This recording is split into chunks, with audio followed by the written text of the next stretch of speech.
Hello தோழிகளே! நேத்து வந்த நம்ம இனியவள் புதியவள் சேனலோட முதல் வீடியோவுக்கு நீங்க கொடுத்த வரவேற்புக்கு ரொம்ப ரொம்ப நன்றி. அதே எனர்ஜியோட இன்னைக்கு மறுபடியும் உங்ககிட்ட பகிர்ந்து கொள்ள ஒரு சூப்பரான டாபிக்கோட வந்திருக்கேன். அது என்ன டாபிக்? நம்ம 30+ பெண்கள் சிந்திக்க வேண்டிய 10 உண்மைகளை பற்றி தான் பேச போகிறேன். அப்படி என்னத்தை சிந்திக்கணும்? ஒரு பெண், அதாவது ஒரு புத்திசாலி பெண் எப்படி இருப்பாள்னு தான். அவள் எப்படி இருப்பான்? நிறைய படிச்சிருப்பாளா? ரொம்ப அழகானவளாக இருப்பாளா? இல்லை கை நிறைய சம்பாதிக்கிறவளாக இருப்பாளா? இல்லை எல்லா வேலையும் இழுத்து போட்டு பர்ஃபெக்டாக செய்யக்கூடியவளாக இருப்பாளா? கண்டிப்பாக கிடையவே கிடையாதுங்க.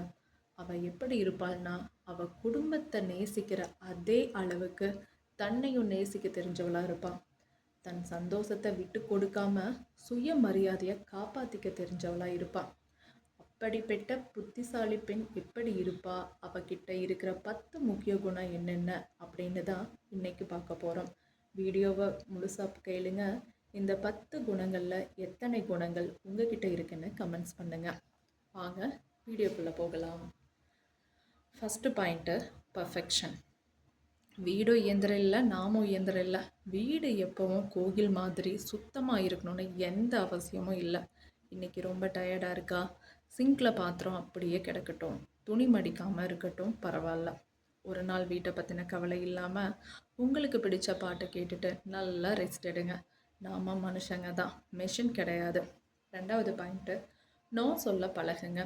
நமக்கு உடம்பு சரியில்லாத போது கூட யாராவது ஏதாவது கேட்டால் முடியாதுன்னு சொல்ல கூச்சப்பட்டுட்டு செஞ்சு கொடுப்போம். முதல்ல இல்லை, எனக்கு உடம்புக்கு முடியலை, நீங்களே செஞ்சுக்கோங்கன்னு சொல்ல பழகுங்க. உங்கள் உடம்பை விட, உங்கள் நிம்மதியை விட இங்கே எதுவும் முக்கியம் இல்லை. இந்த பழக்கம் இன்னும் நம்ம பலரிடமும் இல்லாத ஒரு ஹேபிட்டு. ஆனால் இதுதான் ரொம்ப முக்கியம். மூணாவது பாயிண்ட்டு, உதவி கேட்பதில் தவறில்லை. நம்ம செஞ்சாதான் சரியாக இருக்குன்னு எல்லா பாரத்தையும் நீங்களே சுமக்காதீங்க.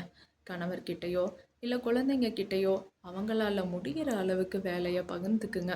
அதுதான் நம்மளுக்கும் நல்லது. அந்த வேலையோட கஷ்டம் என்னன்னு அவங்களுக்கும் தெரியும். அதனால் ஹெல்ப் பண்ண சொல்கிறதுல தப்பே இல்லை. நாலாவது பாயிண்ட்டு, உங்களை நீங்களே கொண்டாடுங்க.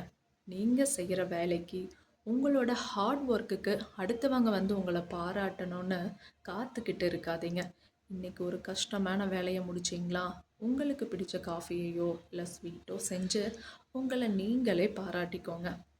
அஞ்சாவது பாயிண்ட்டு, சுயநலம் அவசியம்தான். குடும்பத்துக்காக வாழ்கிறதுக்கு நடுவில் எனக்காக நான் என்ன செய்கிறேன்னு கொஞ்சம் யோசிங்க. உங்களை நீங்களே நேசிக்கிறது, உங்களுக்காக நேரம் ஒதுக்குறது சுயநலம் இல்லை தோழிகளே. அது உங்கள் சுயமரியாதை. யாருக்காகவும் எதுக்காகவும் உங்களோட சுயமரியாதை மட்டும் விட்டுடாதீங்க. ஒருவேளை அனுசரிக்கிறங்கிற பேரில் விட்டுட்டிங்கன்னா உங்களோட ஒரிஜினாலிட்டியே போயிடும். நீங்கள் ஒரு நாளும் நிம்மதியாக இருக்கவே முடியாது. எடுப்பார் கைப்பிள்ளை ஆயிடுவீங்க. யோசிச்சுக்கோங்க. ஆறாவது பாயிண்ட்டு, உங்களுக்கான ஒரு சின்ன சேமிப்பு. மாதம் 500 ரூபாயோ இல்லை 1000 ரூபாயோ உங்களுக்குன்னு ஒரு சின்ன தொகையை தனியாக சேமிக்க பாருங்கள். கணவர் சம்பாதிச்சாலுமே கூட உங்கள் கையில் இருக்கிற அந்த சின்ன தொகை உங்களுக்கு ஒரு பெரிய தைரியத்தை கொடுக்கும். ஏழாவது பாயிண்ட்டு, சோசியல் மீடியா ஒரு மாயை. வாட்ஸ்அப்பு, இன்ஸ்டாகிராமில் மற்றவங்க ட்ரிப் போகிறதையும் ஹாப்பியாக இருக்கிற மாதிரியும் இருக்கிற போஸ்ட் எல்லாத்தையும் பார்த்து உங்கள் வாழ்க்கையை ஒப்பிடாதீங்க. அது உங்களோட ஒரிஜினல் லைஃப் ஸ்டைல் கிடையாது. அவங்களோட ஒரிஜினல் லைஃப் ஸ்டைல் கிடையாது. அது வெறும் ஸ்க்ரீன்ஷாட் மட்டும்தான். நீங்கள் சோசியல் மீடியாவில் எதை பார்க்கணும் அப்படின்னு நீங்கள் தான் கண்ட்ரோலாக இருக்கணும். நீங்கள் தான் உங்கள் லைஃப் ஸ்டைலை முடிவு பண்ணணும். அடுத்தவங்களோட ஆன் ஸ்க்ரீன் கிடையாது. எட்டாவது பாயிண்ட்டு, தினமும் உங்களுக்கான நேரத்தை ஒதுக்குங்க. நீங்கள் எந்த ஒர்க்கையும் செய்யாமல் அமைதியான இடத்துல ஒரு 30 நிமிஷமாவது உட்காருங்க. உங்களை பற்றி மட்டுமே யோசிங்க. உங்களுக்கு என்ன வேணும், என்ன பிடிக்கும், நீங்கள் எந்த மாதிரி இருக்கணும்னு ஆசைப்படுறீங்க அப்படின்னு அந்த 30 நிமிஷம் உங்களை பற்றி மட்டுமே யோசிங்க. அதுவே சரியான பாதையை நமக்கு அமைச்சு கொடுக்கும். அடுத்து 9வது பாயிண்ட்டு, ஆரோக்கியம். நீங்கள் என்ன சாதிக்கணும்னு நினச்சாலும் அதுக்கு முதன்மையானது உடல் ஆரோக்கியம் மட்டுமே. நீங்கள் ஆரோக்கியத்தை தொலைச்சு எதையும் முழுமையாக்க முடியாது. நம் கனவுகளை நோக்கி ஓடுறதுக்கும் அப்புறம் நம் குழந்தைகளோட நல்ல எதிர்கால அஸ்திவாரத்திற்கும் ஒரு குடும்ப தலைவியோட எனர்ஜி ரொம்ப அவசியம். ஒவ்வொருத்தருக்கும் ஆரோக்கியம்தான் ஆக சிறந்த முதல் சொத்துங்க. 10வது பாயிண்ட்டு, நீங்கள் ஒன்றும் சைட் கேரக்டர் இல்லை. நீங்கள் உங்களை அம்மா ஸ்தானத்துக்கும் மனைவி ஸ்தானத்துக்கும் மருமகள் ஸ்தானத்துக்கும் முக்கியத்துவம் கொடுத்துட்டு அவங்கள பற்றி மட்டுமே யோசிச்சுட்டு இருக்கிற சைடு கேரக்டர், அதாவது சப்போர்ட்டிங் ரோலாக இருக்க போகிறீங்களா, இல்லை புத்திசாலித்தனமாக யோசித்து உங்கள் வாழ்க்கைங்கிற உண்மை கதைக்கு ஹீரோயின் ஆக போகிறீங்களான்னு நீங்கள் தான் முடிவு செய்யணும். நம்மளை மதித்து நம்மளுடைய உணர்ச்சிக்கு முக்கியத்துவம் கொடுத்தாதான் மற்றவங்களும் நம்மளை மதிக்கணும்னு தோணும், மற்றவங்களுக்கும் நம்மளை மதிக்கணும்னு தோணும்.